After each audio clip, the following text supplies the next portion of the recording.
रात को 2 बजे तक मोबाइल स्क्रॉल कर रहे हो, नींद ही नहीं आ रही और जब आप सुबह उठने जाते हो तो फिर सर भारी लगता है और ऐसा चल रहा है।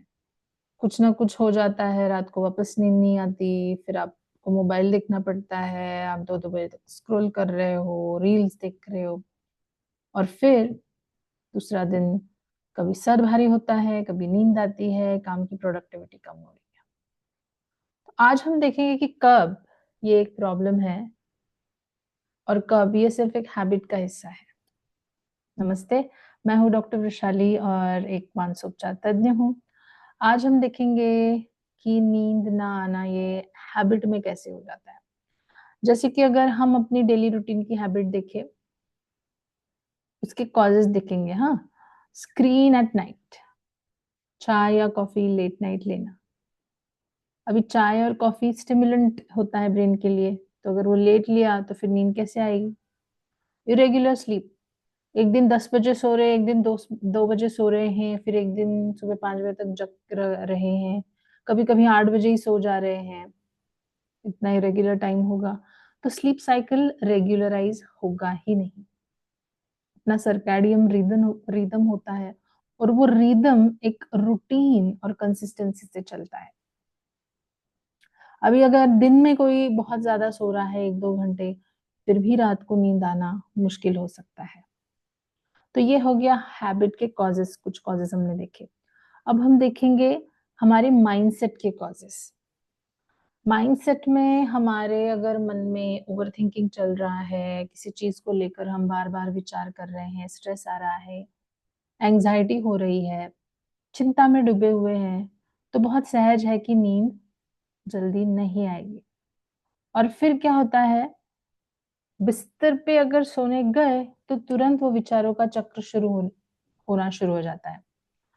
तो ऐसे चक्र विचारों के चक्रव्यूह में अटकने के बाद भी नींद आना ज़रा मुश्किल हो जाता है और ये बहुत सारे लोगों ने महसूस किया होगा, ख़ासकर कभी बच्चों के एग्ज़ाम्स होते हैं या जो विद्यार्थी होते हैं उनकी एग्ज़ाम्स होती हैं या कुछ वो रिलेशनशिप की टफ सिचुएशन से जा रहे हैं या फिर बैंक का कर्ज़ा है या तो फिर नौकरी नहीं लगने वाली है, नौकरी जाने वाली है या तो फिर कोई और टेंशन चल रही है।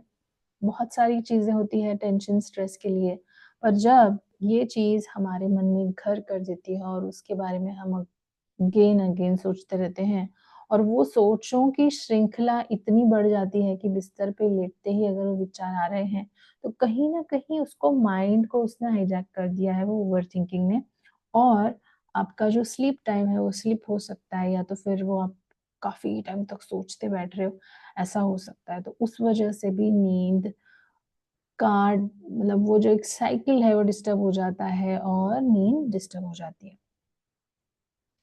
अभी हम लोग क्या करेंगे कि 3 एक सिंपल से प्रैक्टिकल स्टेप्स देखेंगे कि जो आज से ही आप सोने से पहले यूज़ कर सकते हो और आप ट्राई करके देख सकते हो कि आपकी नींद इससे बेहतर होती है क्या? तो सबसे पहला है कि चाय और कॉफ़ी इसको आप रात को सोने से पहले तो बिल्कुल भी नहीं लेना है और अगर हो सके तो शाम को मतलब देर इवनिंग लाइक आफ्टर 7 पीएम कोशिश करें कि इसको ना लें। कॉफ़ी तो उन्होंने कहा है कि उसका काफ़ी देर तक असर रहता है, तो बिफ़ोर 5 ओ क्लॉक अगर आप ले रहे हैं तो ठीक हो या तो फिर सुबह ही 1 आध या दोपहर को आप ले लो और फिर उसके बाद में कॉफ़ी को तो अवॉइड ही कर दो और चाय हो सके तो आप इवनिंग में अवॉइड कीजिए।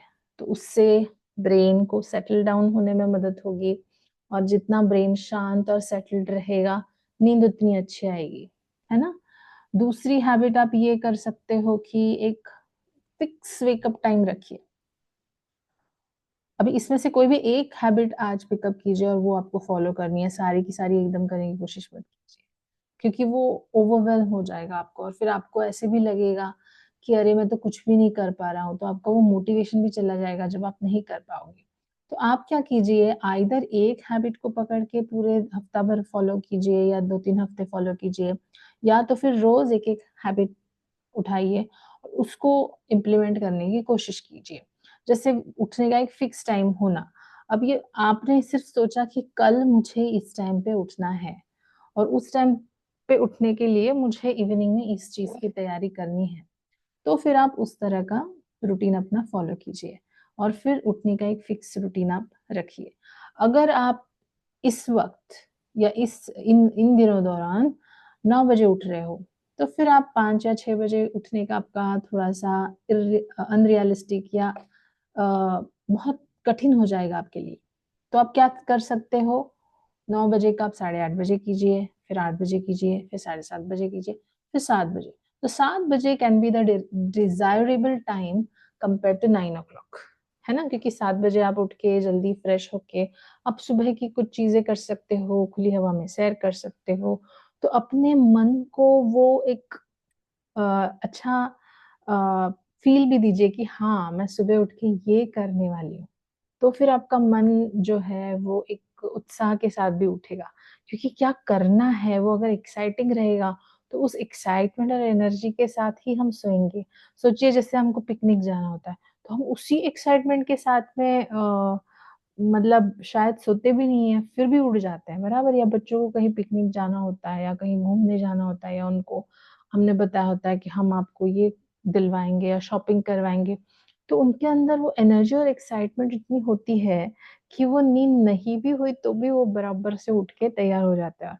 और वही अगर उनको स्कूल जाने के लिए या एग्ज़ाम के लिए होना होता है तो उनको 10-12 आवाज़ देने के बाद भी वो शायद ही उठेंगे, ये तो हम सबको पता है। तो हमारा मन भी वैसा ही है।